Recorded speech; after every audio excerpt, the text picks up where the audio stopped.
for all our students. I'm sure once again, I'm, today super excited to introduce my own classmate, Dr. Shilpa Bhoobathiraju, who is currently working as an assistant professor in nutrition department at Harvard T.H. Chan School of Public Health. And also she is working as assistant professor of medicine at Harvard Medical School. Her CV is too long. It's about 25 pages. So this itself explains her, achievements in the field of nutrition and dietetics. She's part of, several societies. I think it just runs into pages. So I'm not really, don't want to tell you. And she's part of, editorial section for about 29 journals, and she's published more than 100 papers. Thank you so much, Shilpa, for joining us from Boston. Welcome. Thank you, Mani. This is, it's great to be here with everyone. I'll be the oddball out. I do not have slides, so I'll be talking from my own experience.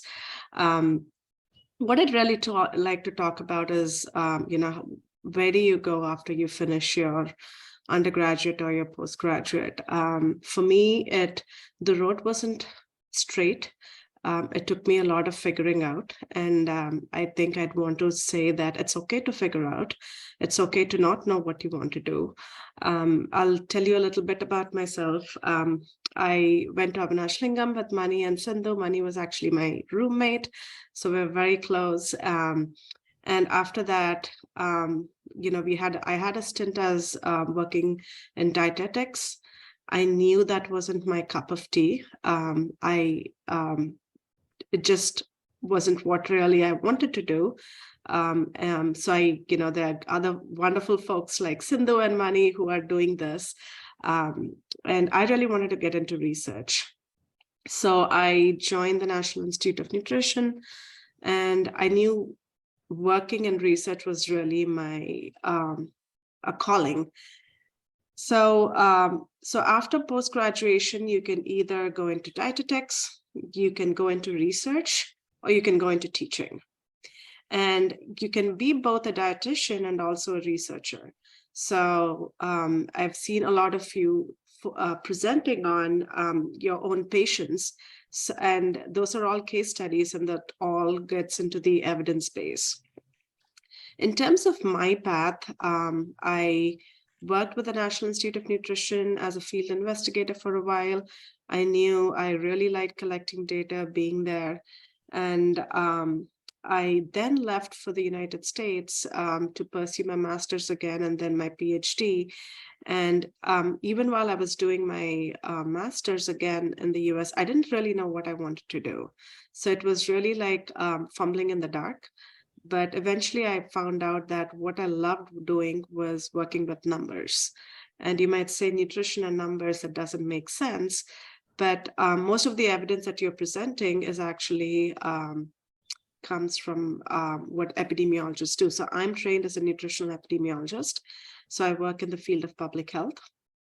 And so after your PhD or even after your master's, you can go into working for an organization, a nonprofit organization. I've had several of my colleagues that have worked with the WHO, UNICEF, other nonprofits in India and across the world. You can choose to work at a vet lab. I've had several folks doing animal studies in nutrition, looking at, iron deficiency. I've had several of my colleagues working in doing cell culture studies, trying to understand the nutritional basis of many of these conditions. Or you could, work as in the field. You could do dry lab. You have a dry lab where you could do either you're collecting data passively, or you could run RCTs. I've heard several of you talk about RCTs, and RCTs are really hard to conduct, and it's a very unique skill set. I chose to go into public health because I knew what really excited me was numbers. And so the work that I do is I work with large prospective cohort data, and we generate the evidence that underlies many of the dietary guidelines. So some of the work that we've done have actually been converted into dietary guidelines for Americans here in the US. And I saw in some of your slides, you spoke about the Nurses' Health Study. It's a huge study of over 120,000 women that's been going on for over 40 years. I work with the Nurses' Health Study. I also have several other smaller cohort studies with around 1,000 participants.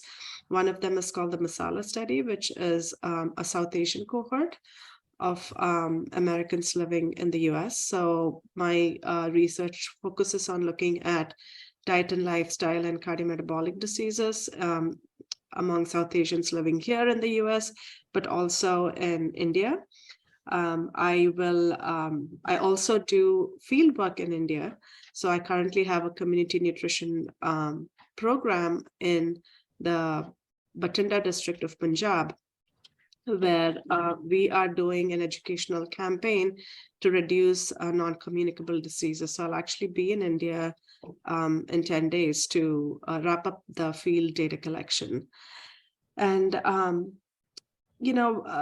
one of the things is I'd like to reiterate is it didn't come naturally to me where I wanted to go, but then I found my niche. I found my passion, and I highly encourage all of you to not settle for anything less. Look for your calling and go with it. And it's okay to be the oldest student in your class. I was the oldest student in my class for a very long time because I switched careers, and I wanted to do dietetics, and then I switched to epidemiology, and it's okay. In terms of careers, you could also work with industry. Actually, I have a few of my Avinash Lingam colleagues who work with industry here in the US, but also in India. So industry, there's a lot of openings, a lot of careers in organizations like General Mills, Hershey's, Abbott, which is, as many of you know, they develop products for which many of you use in your own practice. I've also seen colleagues work with for-profit boards like the California Walnut Association, the American Pistachio Association. We also have colleagues from Avinash Lingam actually working with some of my collaborators at the Madras Diabetes Research Foundation, Dr. Mohan's group. So I collaborate quite a lot with them. That's a for-profit group, but the research is non-profit. So they do a lot of research. They do a lot of controlled feeding trials. So that's something you can get into. And you can also work in a university. So I am at the university here. So most of my thing is to do research. So I write grants to fund my research, but I also teach.